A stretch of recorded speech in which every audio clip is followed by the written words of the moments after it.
कांग्रेस ने आज साफ साफ कह दिया कि सरकार हमें गिरफ्तार करना चाहती है तो कर ले, जेल भेजना चाहती है तो जेल भेज दे, लेकिन हम तो वंदे मातरम के 2 ही छंद गाएंगे।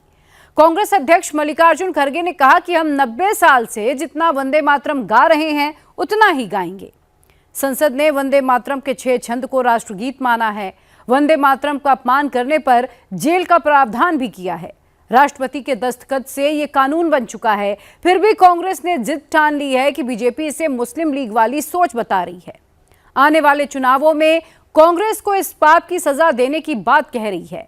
वंदे मातरम को लेकर हो रहे इस विवाद के पीछे क्या है, कांग्रेस और मुस्लिम लीग का इतिहास क्या है, समझते हैं इस रिपोर्ट के जरिए।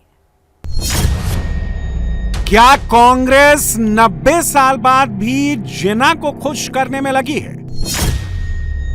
क्या कांग्रेस जिन्ना समर्थकों के वोट की खातिर वंदे मातरम का विरोध कर रही है? क्या कांग्रेस को नेहरू से भी ज्यादा जिन्ना की फिक्र सता रही है? जिन्ना का भूत या तो कांग्रेस का पीछा नहीं छोड़ रहा या कांग्रेस जिन्ना का पीछा नहीं छोड़ रही। जो भी हो, लेकिन जिन्ना कांग्रेस से चिपक गया है। कुछ लोग ये भी कहते हैं कि जिन्ना को कांग्रेस ने अपने साथ चिपका लिया है।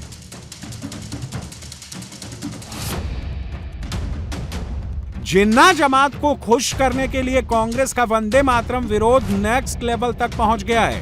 गोवा कांग्रेस की बैठक में पार्टी प्रेसिडेंट मल्लिकार्जुन खड़गे की मौजूदगी में वंदे मातरम के पहले 2 स्टैंजा ही गाए गए, फिर वंदे मातरम को बंद कर दिया गया। इससे पहले दिल्ली में 15 अगस्त को कांग्रेस मुख्यालय में राष्ट्रगीत वंदे मातरम बजने पर उसे रोकने की कोशिश की गई थी। दिल्ली में सोनिया गांधी, राहुल गांधी और मल्लिकार्जुन खड़गे कुछ अजीब से इशारे करते देखे गए थे।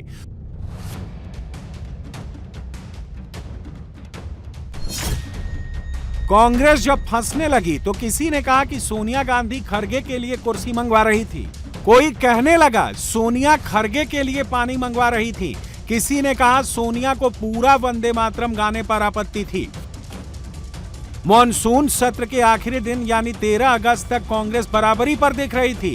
फिर कांग्रेस ने वंदे मातरम जैसा घोर राष्ट्रवादी मुद्दा थाल में सजाकर बीजेपी को दे दिया। यूपी चुनाव से पहले बीजेपी को आक्रामक होने का मौका मिल गया। बीजेपी ने देश भर में प्रदर्शन शुरू कर दिए। बीजेपी को मौका मिला तो उसने दोनों हाथों से कैच लपक लिया।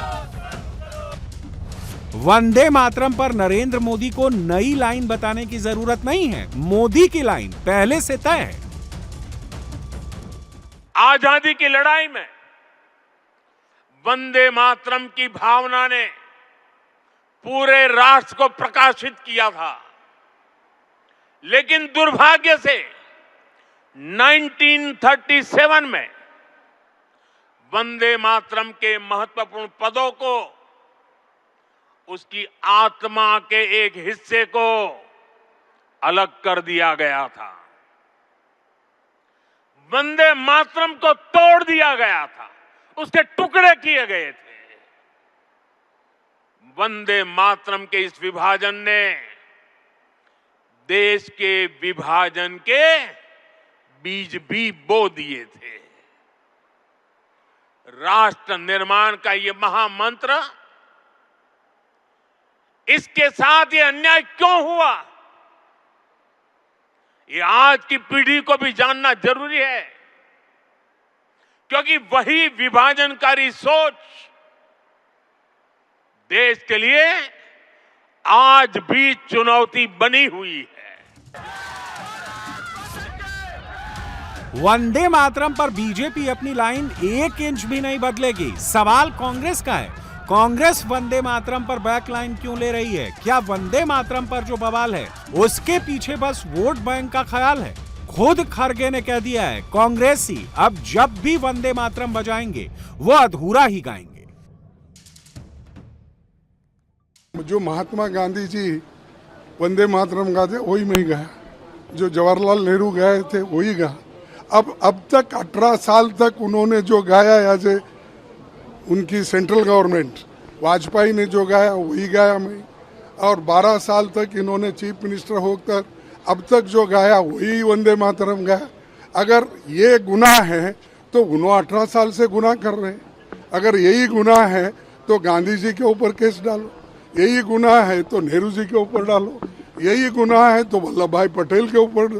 अरे ये तो इनको मालूम नहीं, नो पैदा होने से पहले कांग्रेस वालों ने एक रेजोल्यूशन पास करके देश में कौन सा राष्ट्रीय गीत अपनाना ये किए हैं। तुम जो बोलते वही राष्ट्रगीत, आप जो कहते वही होगा। कल के दिन दूसरी सरकार आएगी, वो अगर कहे वही होता है। 90 साल से जो चल रहा है वही हम किए। वंदे मातरम पर खड़गे अधूरी बात बताते हैं, वो 90 साल की कहानी सुनाते हैं, जबकि वंदे मातरम की कहानी 150 साल की है। साल तक उन्होंने जो गाया ऐसे। बंकिम चंद्र चटर्जी ने 6 छंदों वाला वंदे मातरम गीत लिखा, जिसे पहली बार 7 नवंबर 1875 को एक बांग्ला मैगजीन बंग दर्शन में छापा गया। बाद में इसे उनके उपन्यास आनंद मठ में शामिल किया गया। बांग्ला और संस्कृत में लिखा यह गीत राष्ट्रवाद की भावना से भरा हुआ है, जिसे मुसलमान हिंदू राष्ट्रवाद कहते हैं। जब यह गीत लिखा गया तब इस पर सियासत की छाया कम पड़ी थी। अखबारों, पैम्फलेटों और नारों के जरिए यह पूरे देश में फैल गया। यह क्रांति का गीत बन गया। अंग्रेज इसे सुनते तो उनको ऐसा लगता जैसे उनके कान में पिघलता हुआ शीशा डाल दिया गया हो। 28 दिसंबर 1896 को पहली बार रविंद्रनाथ टैगोर ने कांग्रेस के कलकत्ता अधिवेशन में सार्वजनिक रूप से वंदे मातरम गाया था। टैगोर ने 2 छंद वाला वंदे मातरम नहीं, बल्कि पूरा वंदे मातरम गाया था। 1905 में लॉर्ड कर्जन ने बंगाल विभाजन किया तो वंदे मातरम बंग भंग आंदोलन का गीत बन गया। रंगपुर, जो बाद में पूर्वी पाकिस्तान का हिस्सा बना और अब बांग्लादेश में है, वहां के एक स्कूल में बच्चों ने वंदे मातरम गा दिया तो हर बच्चे पर 5-5 रुपए का जुर्माना लगा दिया गया और स्कूलों में यह गीत गाने पर बैन लगा दिया गया। इसके विरोध में बच्चों ने स्कूल छोड़ दिया। इसके बाद वंदे मातरम तेजी से फैला। तमिल, तेलुगु, मलयालम, कन्नड़ और मराठी में इसके अनुवाद किए गए। मैडम भीकाजी कामा ने 22 अगस्त 1907 को जर्मनी के स्टटगार्ट में पहली बार तिरंगा फहराया, जिसके बीच में वंदे मातरम लिखा हुआ था। 17 अगस्त 1909 को जब महान क्रांतिकारी मदन लाल ढींगरा को इंग्लैंड में फांसी दी गई, तब उनके आखिरी शब्द थे वंदे मातरम। कांग्रेस के अधिवेशनों में वंदे मातरम गीत बजाया जाता और कोई विरोध नहीं करता। 1920 तक मोहम्मद अली जिन्ना भी कांग्रेस में थे, तब जिन्ना को कोई आपत्ति नहीं होती थी। 1920 में जिन्ना ने कांग्रेस छोड़ी और उसी साल से वंदे मातरम पर हिंदू मुस्लिम सियासत की छाया पड़ने लगी। 1920 में बंगाली मैगजीन इस्लामी दर्शन में लिखा गया कि वंदे मातरम मूर्ति पूजा यानी कुफ्र का रूप है। 1928 में शरीयते इस्लाम मैगजीन ने लिखा वंदे मातरम मुसलमानों के लिए हराम है। 30 के दशक में मुस्लिम लीग अलग पाकिस्तान की मांग करने लगी। 1937 में मुस्लिम लीग के नेता मोहम्मद अली जिन्ना ने वंदे मातरम का तीखा विरोध किया। जवाहरलाल नेहरू ने जिन्ना को रोकने की बजाय वंदे मातरम पर झुकने का काम किया। जिन्ना का कहना था कि मुसलमान किसी भी कीमत पर वंदे मातरम को राष्ट्रगीत नहीं मानेंगे। अप्रैल 1938 में मुस्लिम लीग के कोलकाता अधिवेशन में जिन्ना ने कहा कि कांग्रेस मुसलमानों पर वंदे मातरम थोपना चाहती है, यह मुसलमानों को बराबरी के हक के खिलाफ है। नेहरू इस डिमांड पर झुक गए और कांग्रेस की वर्किंग कमेटी ने वंदे मातरम पर कैंची चला दी। वंदे मातरम गीत के 6 स्टैंजा की जगह सिर्फ 2 स्टैंजा को राष्ट्रगीत की मंजूरी दे दी। मेरे जैसे कई लोगों का मानना है कांग्रेस पार्टी को पसंद आए ना आए, अगर वंदे मातरम के तुष्टीकरण की नीति के तहत 2 टुकड़े न करते तो देश का बंटवारा नहीं होता और देश पूरा होता। वंदे मातरम की इस कहानी में गुरुदेव रविंद्रनाथ टैगोर, सुभाष चंद्र बोस और महात्मा गांधी का क्या रोल था? 1937 में कांग्रेस ने वंदे मातरम पर विचार करने के लिए कमेटी बनाई, जिसमें नेहरू, सुभाष चंद्र बोस, मौलाना अबुल कलाम आजाद और आचार्य नरेंद्र देव शामिल थे। वंदे मातरम पर जवाहरलाल नेहरू और सुभाष चंद्र बोस के बीच भी पत्राचार हुआ, जिसमें नेहरू ने लिखा था, उन्होंने आनंद मठ का अंग्रेजी अनुवाद पढ़ा है। नेताजी सुभाष चंद्र बोस ने नेहरू को गुरुदेव रविंद्रनाथ टैगोर से सलाह लेने की सलाह दी थी। नेहरू ने 20 अक्टूबर 1937 को टैगोर को खत लिखकर सलाह मांगी और टैगोर ने जवाब में लिखा, वंदे मातरम के पहले 2 स्टैंजा सुंदर हैं, उसमें राष्ट्रवाद और देश प्रेम की भावना है। आगे के हिस्से में धार्मिक प्रतीक और भावनाएं हैं जो सबको स्वीकार्य नहीं हो सकती। ये हिस्से मुसलमानों को ठेस पहुंचाते हैं तो उन्हें छोड़ देना चाहिए। कांग्रेस आज भी अपने बचाव में गुरुदेव रविंद्रनाथ टैगोर का नाम लेती है। टैगोर का नाम लेकर ही 1937 में नेहरू की अध्यक्षता में कांग्रेस वर्किंग कमेटी ने वो रेजोल्यूशन पास किया था जिसमें वंदे मातरम के पहले 2 स्टैंजा को राष्ट्रगीत के रूप में स्वीकार किया गया था। वंदे मातरम पर महात्मा गांधी का नजरिया समय के साथ बदलता रहा। 1905 के बंग भंग आंदोलन के समय गांधी जी इसे राष्ट्रवादी गीत मानते थे। 1915 में भी गांधी जी ने वंदे मातरम गीत की भावना की तारीफ की। 30 के दशक में विवाद होने पर गांधी जी वंदे मातरम को लेकर डिफेंसिव होने लगे।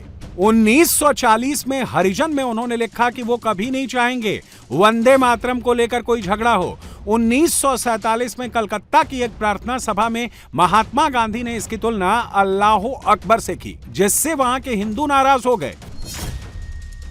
24 जनवरी 1950 को संविधान सभा की आखिरी बैठक में संविधान सभा के अध्यक्ष डॉक्टर राजेंद्र प्रसाद ने जन गण मन को आजाद हिंदुस्तान का राष्ट्रगान और वंदे मातरम को राष्ट्रगीत घोषित किया था। संविधान सभा में किसी ने भी इस ऐलान का विरोध नहीं किया।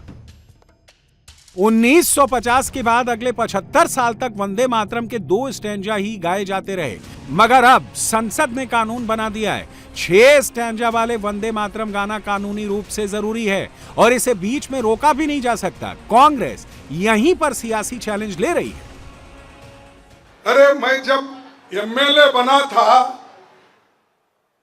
ये अमित शाह अभी उठा नहीं था। उनका कितना 57, 58 है कितना? हाँ, ये सब 56-57 साल वाले हैं। अरे देश के आजादी के लिए हमारे लोग लड़े, तुम लड़े। बताओ कौन सा बीजेपी का आदमी इस देश के आजादी के लिए लड़ा है? कौन सा आरएसएस वाला इस देश के आजादी के लड़ा है? और हमको देशभक्ति सिखाते हो तुम? हम देशभक्त नहीं है, ये लोग देश के खिलाफ है, एंटी इंडिया। अरे एंटी इंडिया तो तुम है, एंटी रिलीजन तुम है।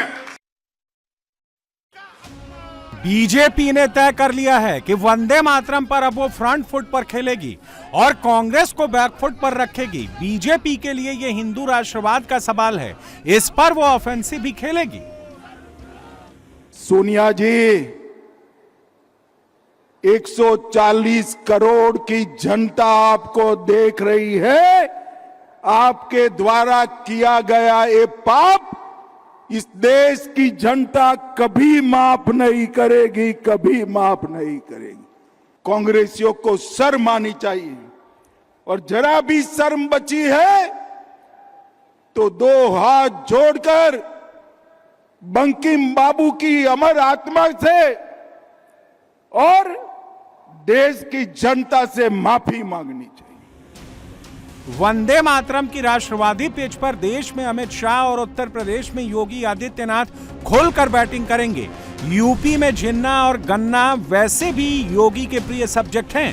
योगी यहां कोई कोताही नहीं करेंगे। पार्टी में ये लागू होना चाहिए।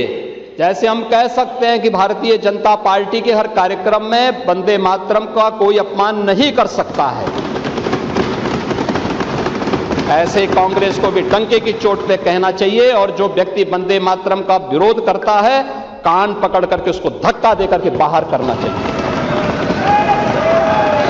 समाजवादी पार्टी को भी इस बात की घोषणा करनी चाहिए कि राष्ट्रगीत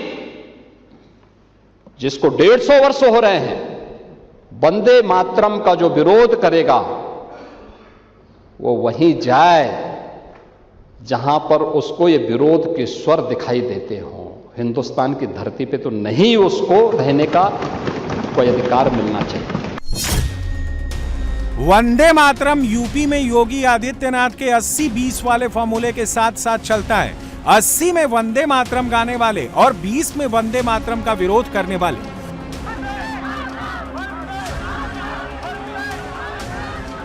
वंदे मातरम के लिए यूपी में बीजेपी पहले से ही सड़क पर है, ये रुकने वाला नहीं है। आने वाले दिनों में इसमें और तेजी आएगी।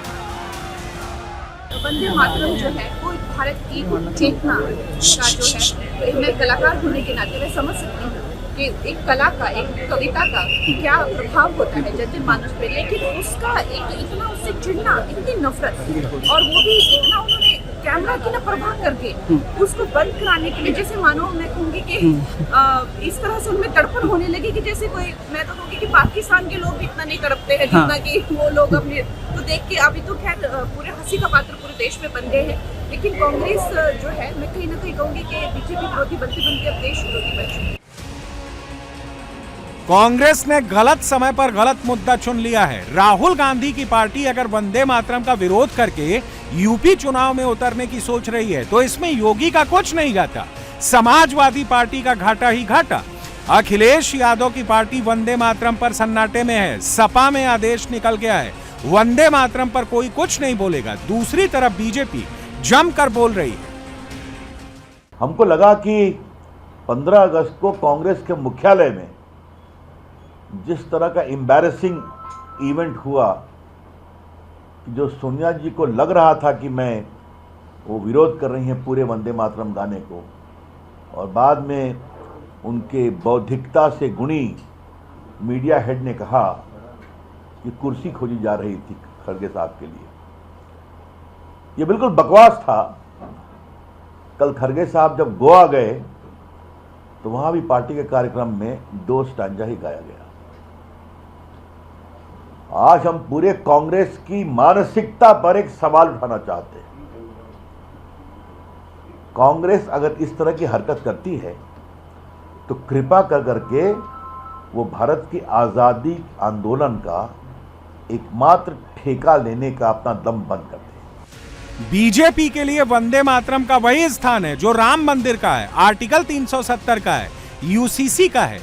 वंदे मातरम के 150 साल होने पर संसद का स्पेशल सेशन बुलाना, फिर वंदे मातरम का अपमान रोकने के लिए कानून बनाना। नरेंद्र मोदी ने सब काम पहले ही तय कर लिए हैं। संसद में जब वंदे मातरम पर कानून बन रहा था तब राहुल गांधी संसद के बाहर धरना प्रदर्शन कर रहे थे। उन्हें कानून की अहमियत का पता ही नहीं चला। अब कांग्रेस लकीर पीट रही है।